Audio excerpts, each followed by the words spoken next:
Consumim moda a un ritme frenètic sense pensar en l'impacte mediambiental que això suposa. La producció massiva de peces de roba té greus conseqüències per al planeta. Però què podem fer davant d'aquest fenomen sense precedents de la moda ràpida? Hi ha formes alternatives de consumir-la de forma respectuosa amb el medi ambient?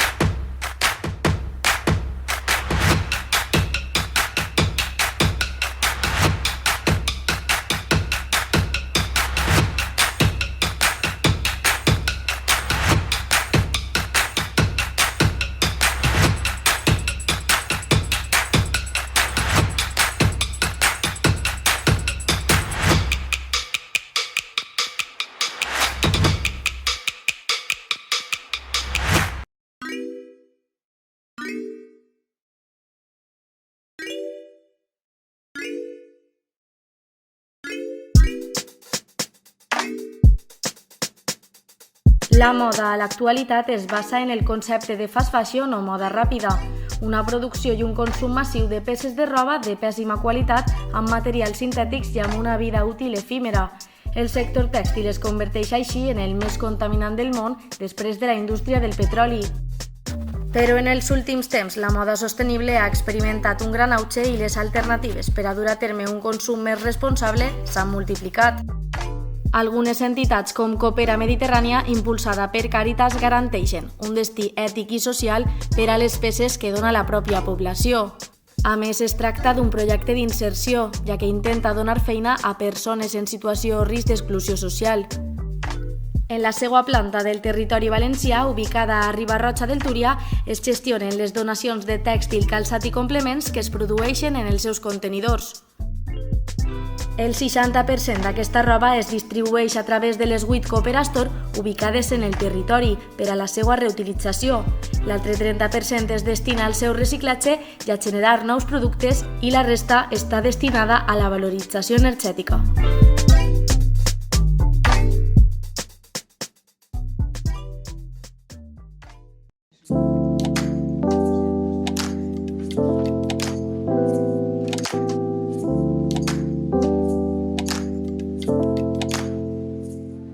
Jo soc interiorista, però sempre m'ha agradat la moda.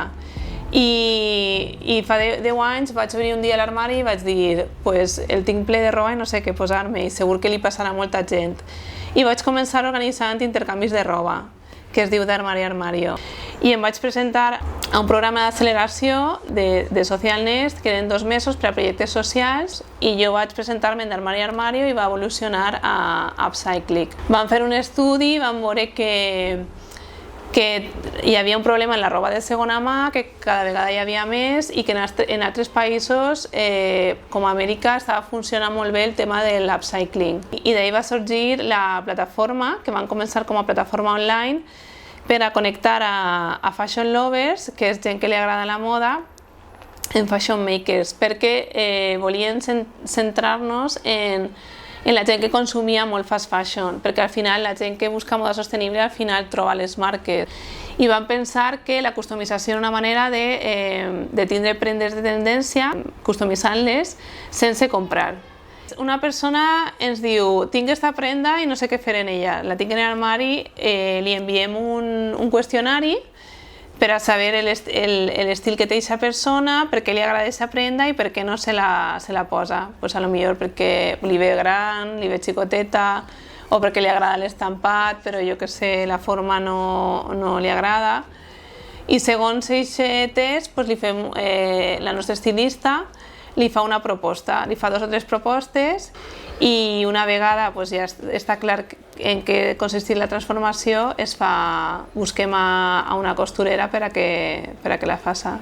Produïm així en València, quan són coses senzilles col·laborem en un taller que treballa en dones en risc d'exclusió social, que està en Port de Sagunt, que es diu Miluna, i després ens agradaria treballar en un taller així les prendes d'upcycling, però és complicat trobar, perquè és algo molt especialitzat i tenim així en València 3 o 4 costureres o modistes que fan els arreglos.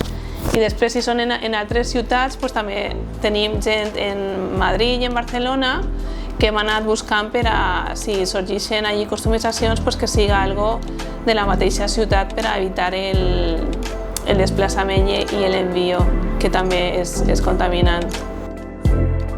Upcyclic també s'encarrega d'organitzar tallers per a aprendre a desenvolupar aquesta tècnica de transformació de peces de roba, com aquest, celebrat el passat mes d'octubre al Centre Cultural Les Naves de València, per a reutilitzar i customitzar texans o qualsevol altra peça d'aquest teixit.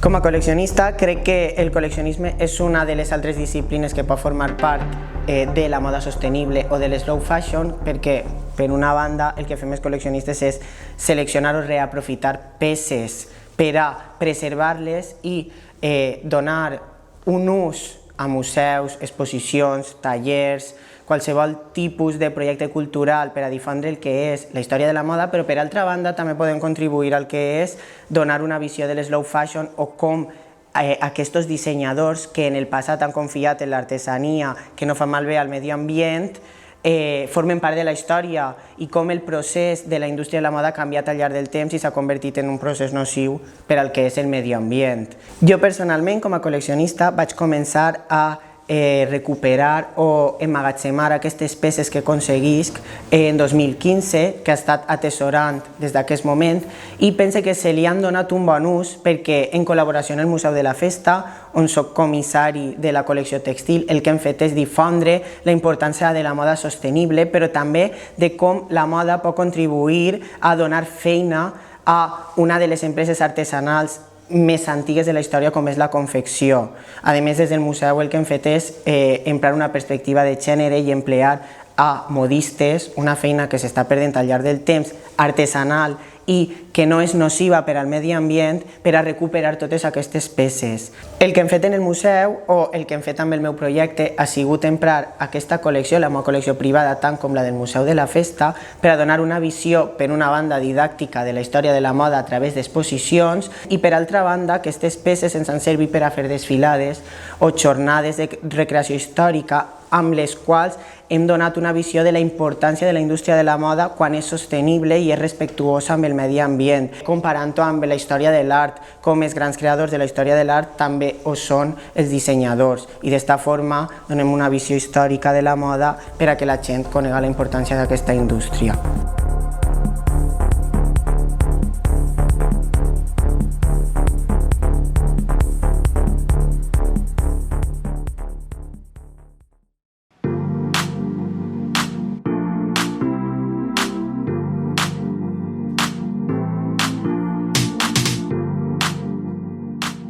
La idea de abrir una tienda de ropa vintage y de segunda mano, que son dos conceptos diferentes, surge después de mi actividad como directora de tiendas para multinacionales. Yo siempre he sido muy aficionada al vintage y a la segunda mano. De hecho, en mis viajes profesionales o personales he aprovechado para hacer mis compras personales en Berlín, Londres, París, y un poco respondiendo a una necesidad que yo como consumidora y mis clientas a las cuales yo había ayudado a construir sus armarios, se había planteado muchas veces, que es ¿qué hago con esas prendas que ya no me pongo? Porque no me sirven de talla, porque mi vida ha cambiado, porque realmente ya me las he puesto mucho y no voy a ir con lo mismo. Se dan unos vestidores y unos armarios que están llenos, son ropa que tú has comprado con ilusión, que la has cuidado, son prendas importantes, vamos a darle una segunda vida de forma que haya otra persona que le dé exactamente la misma vida que le dio el primer propietario. A mí me gusta que el vestidor vintage sea de piezas seleccionadas que salen de vestidores particulares. Entonces, dentro de las tiendas de segunda mano y vintage, pues hay muchos ciclos de mayoristas, de tal. No, yo selecciono pieza a pieza. Ofrecemos ropa y accesorios de moda de hombre y de mujer, Dentro de los accesorios de moda estaría bolsos, cinturones, pañuelos, bisutería e incluso algunas piezas de joyería. Nosotros trabajamos tanto comprando como en depósito, entonces cuando a lo mejor ya ha pasado un tiempo, a lo mejor damos incluso plazo de 2 años y esa prenda no se ha vendido, la persona se la devolvemos la pieza. Y a lo mejor esa persona no apetece llevarse a la casa. Entonces nosotros cerramos el círculo donando esa pieza. Es decir, de forma que siempre tenga un fin.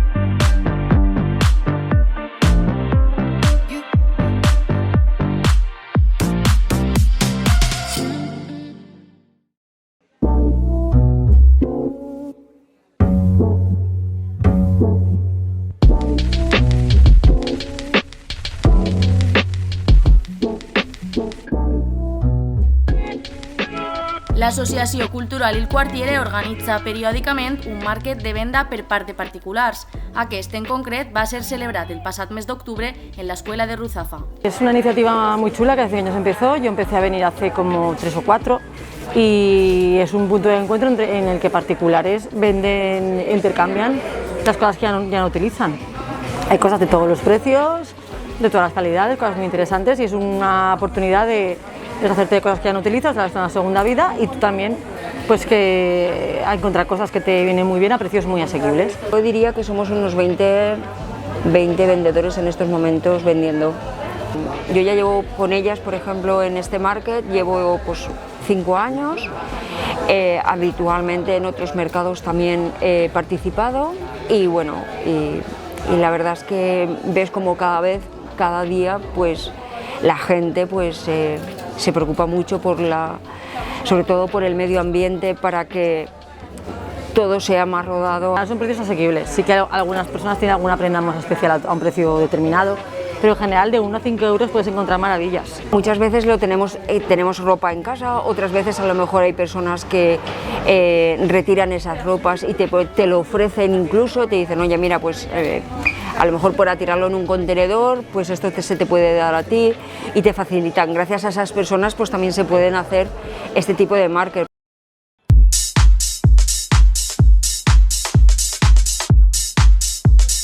Ahora mismo es una industria completamente en auge, en crecimiento. De hecho, hay muchas maneras de vender o de ofrecer o de acceder a la segunda mano en vintage. Tenemos desde portales de internet por todos conocidos, en la cual es el customer to customer, es decir, el propietario le vende al comprador totalmente. Está el business to customer, es decir, el negocio que vende al cliente, y el cliente to business, el cliente que le vende al profesional. Entonces hay muchas formas. Al final del recorrido todo es lo mismo. Y que hay suficiente ropa en el mundo y de todo y solo hay que hacerla mover, solo hay que moverla. Porque hay de todo sobre producción y no es necesario estar comprando, consumiendo siempre cosas nuevas. La gente tiene asociado a que las tiendas de segunda mano vintage eran tiendas de artículos que olían mal, que estaban viejos, que nadie quería. Estic veient que cada vegada es coneix més l'upcycling i la moda sostenible y creo que es algo positivo. Antes había gente que entraba en la tienda a vendernos cosas y decía, jamás compraré nada de segunda mano. Y cuando han visto el producto y sus propias prendas, al final han comprado. Es decir, el crecimiento es exponencial. Ya no es una moda, es que no queda otra opción, es lo que hay que hacer. En cuanto a moda y en cuanto a todo, hay que darle una vida más larga a todo lo que tenemos porque no es sostenible el ritmo de usar y tirar que se estaba llevando.